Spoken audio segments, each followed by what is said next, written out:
이제 세 번째 라운드로 넘어가도록 하겠습니다. 세 번째 주제는 국가 전략 기술입니다. 토론 질문입니다.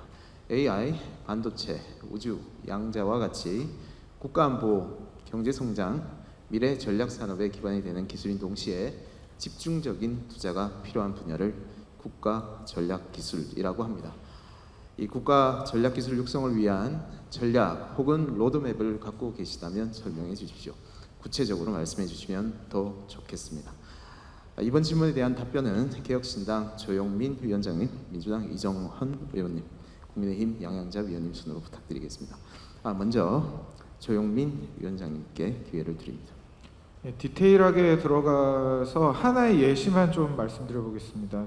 지금 두 당에서 말씀 주신 부분 다 너무 옳은 말씀이시고 거의 모든 컨셉에 동의를 합니다. 근데 how to를 얘기해야 되는 시기이기 때문에 그 부분을 좀 말씀을 드리면 하나 또 약간 이격이 벌어지는 부분이 있어서 하나 여쭙겠습니다. 여러분들한테, 국민분들한테 여쭙고 싶은 부분은, 여러분 카카오의 GPT나 라지 랭귀지 모델을 왜 안 쓰시나요? 왜 GPT만 쓰고 제미나이만 쓰고 클로드만 쓰시나요? 사실은 라지 랭귀지 모델이라는 것이 우리나라에서 개발을 해서 어느 정도 수준까지 올라갈 수 있다고 생각을 하시나요?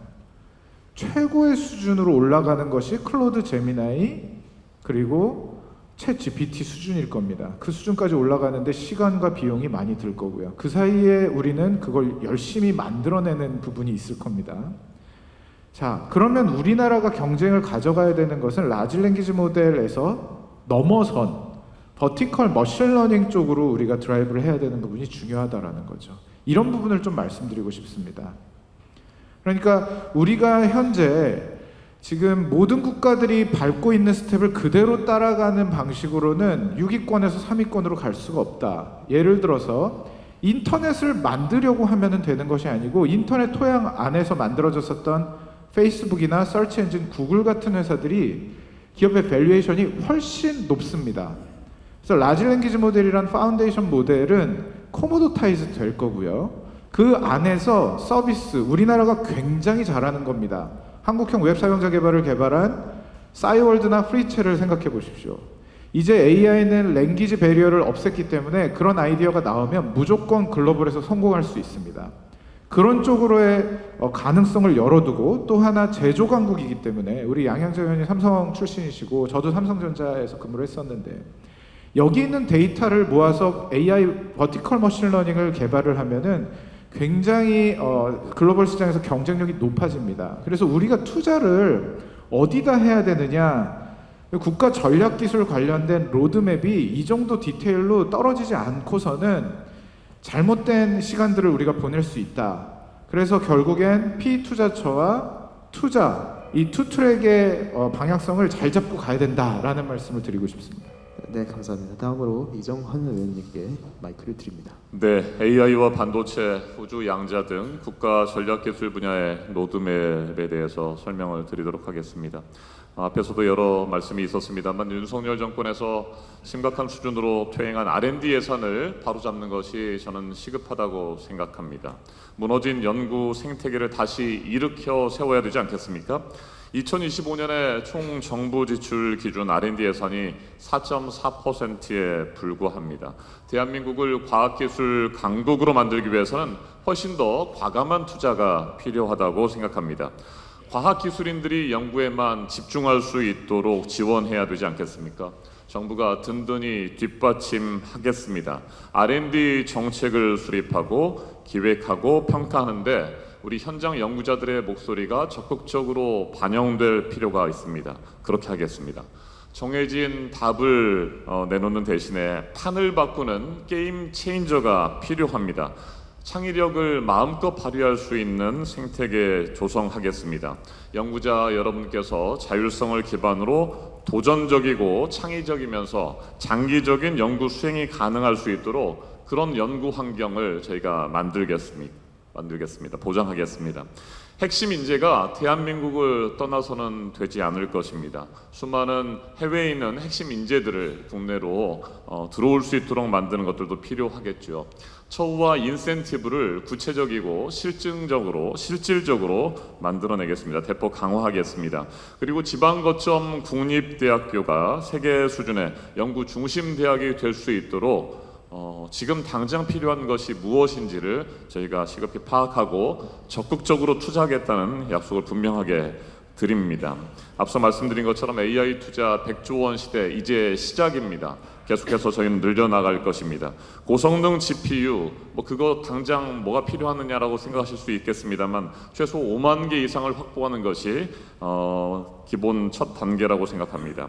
학계와 연구기관이 AI 기술 개발을 적극적으로 할 수 있도록 저희는 지원하겠습니다. AI 전용 NPU 개발 그리고 실증을 또 지원하겠습니다. AI 기술 개발 데이터 핵심 요소라는 거 앞서도 말씀드렸습니다. 제2차 디지털 뉴딜을 여러분의 목소리를 잘 경청하고 적극 추진하겠습니다. 이상입니다. 네, 수고하셨습니다. 마지막으로 양양자 위원장님 순서입니다. 말씀 부탁드립니다. 네, 국가의 전략이 있어야 로드맵이 나오고 계획이 나온다고 생각합니다. 저는 국가 전략부터 말씀드리면 적어도 2030년도에 100조 기업이 5개는 나와야 된다. 이렇게 목표를 세워야 된다고 봅니다. 그리고 50년도에 가면 100조 기업이 10개 정도로 나와야 우리가 과학기술 패권 국가가 될 수 있다. 그런데 저는 이제 대선 출마를 어디서 했냐면 아스테르모프라는 그 AI 스타트업에서 했었습니다. 근데 거기에 량원평과 같은 초천재 10명이 AI를 개발하고 있는데 제가 예를 드는 겁니다.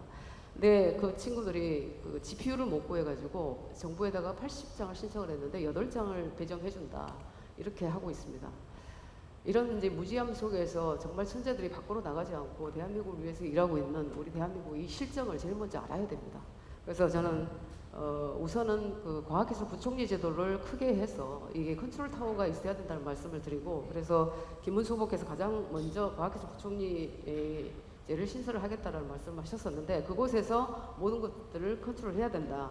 그리고 국가 예산 지출의 적어도 5% 이상 연구개발에 투자하고 국가 전략기술 연구개발을 5년 내 10조 원 규모로 확대하겠다. 그런데 이 모든 것들이 우리가 어떤 국가의 비전 그리고 국가의 목표 그것에 따라서 만들어지는 로드맵과 투자 이렇게 가야 된다고 보는데, 아까도 말씀드렸지만 저는 처음부터 끝까지 사람입니다. 사람을 과연 우리 대한민국의 과학기술 천재들을 그럼 어떻게 할 것이냐, 전 세계 시장을 주도할 수 있는 그런 천재들을 예를 하나만 들어볼게요.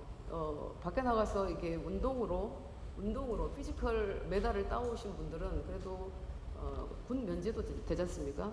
그런데 우리 지능 올림피아드, 정보 올림피아드, 그리고 각종 과학 올림피아드에서 올림피아드 메달을 딴 친구들은 군 면제라든지 이런 것들이 없기 때문에 결국은 시간을 낭비하게 되고 그 천재들이 활동을 못하게 되는 그런 상황이 있는 것 같습니다. 그래서 이런 모든 것들을 제대로 하기 위해서는 정말로 제대로 그 기술을 아는 우리 조용민 위원장님 같은 또 이런 분들이 함께 국가 운영의 중심에 서는 게 맞다, 이런 말씀을 드리고요. 그리고 우리나라는 우선 기술적 그 레벨이 상당히 올라가 있기 때문에 미국으로 하여금 대한민국이 가장 필요한 나라라는 것은 확실합니다.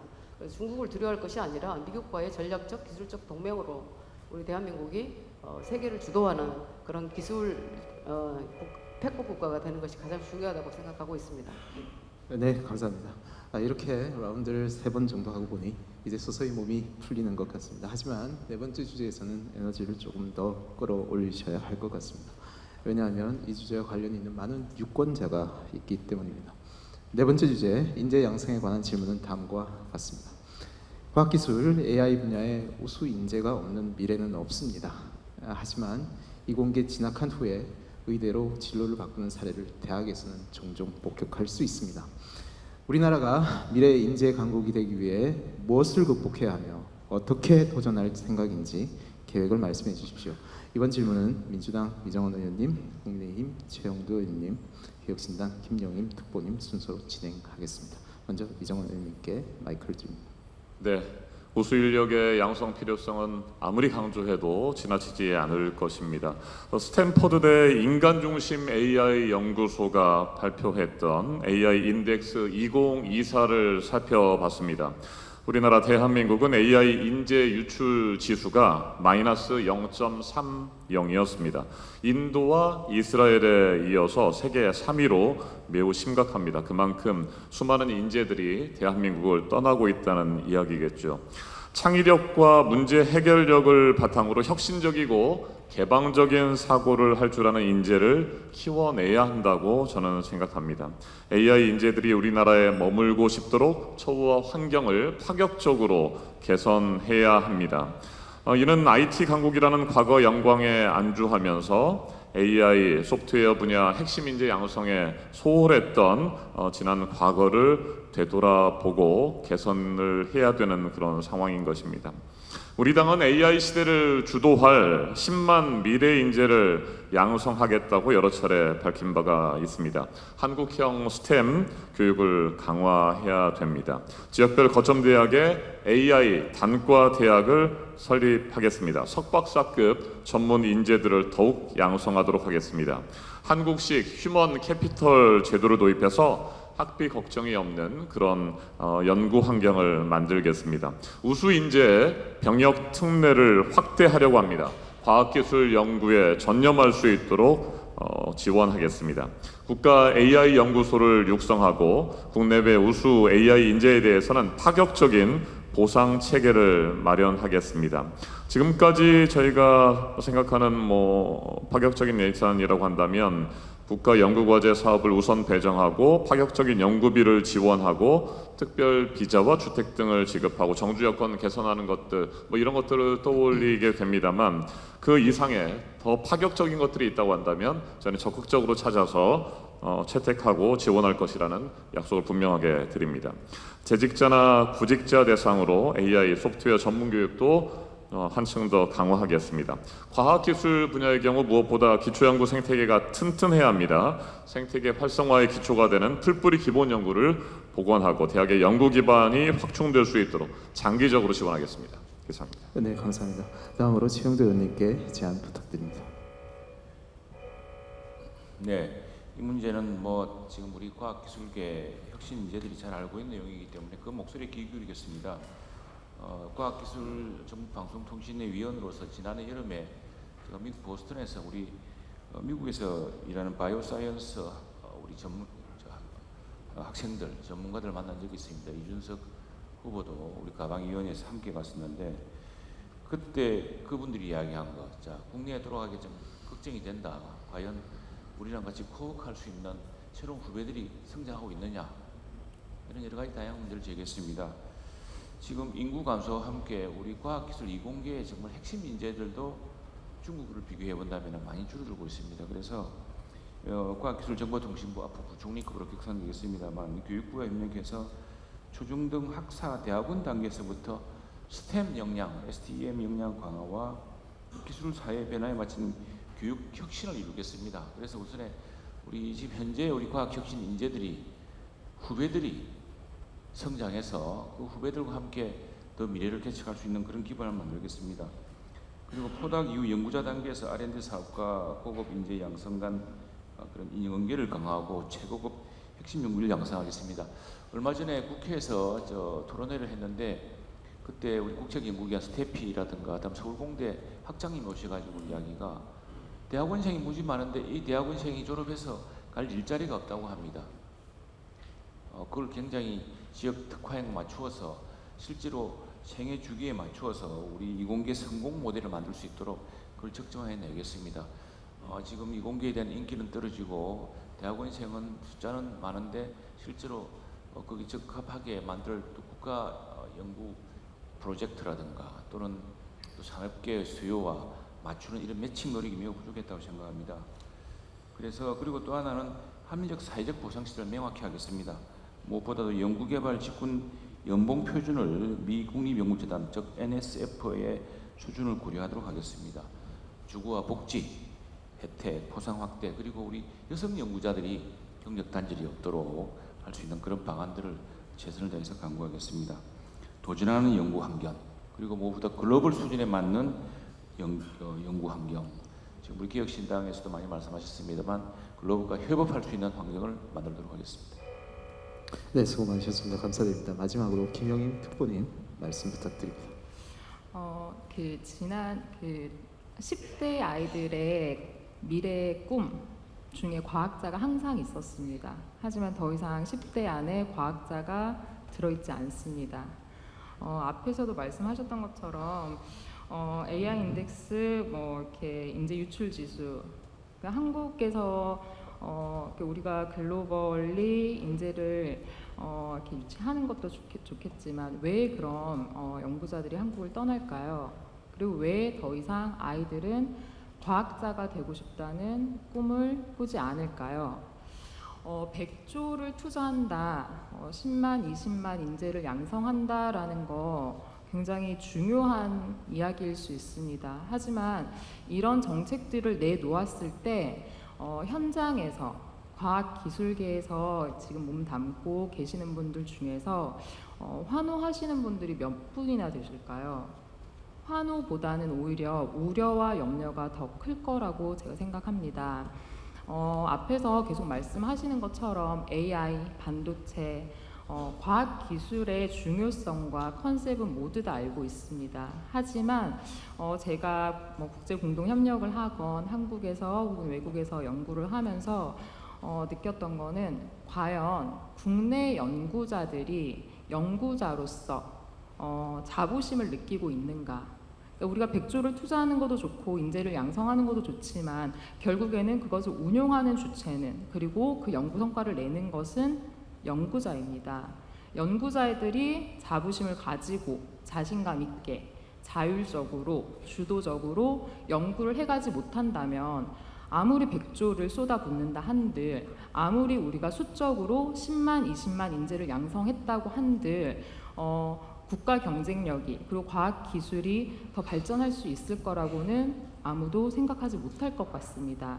그러므로 인프라, 투자 모두 다 중요하지만 주체가 되는 사람에게 관심을 가져야 한다고 저는 생각합니다. 그래서 저희는 생애 전주기 인재 지원 구조를 운영을 하려고 하고요. 그래서 새로운 인재를 키워내고 또 이 생태계에서 과학기술계 분들이 기뻐하며 즐거워하며 연구하여 국가 경쟁력을 키워나갈 수 있도록 애쓰겠습니다. 네, 수고 많으셨습니다.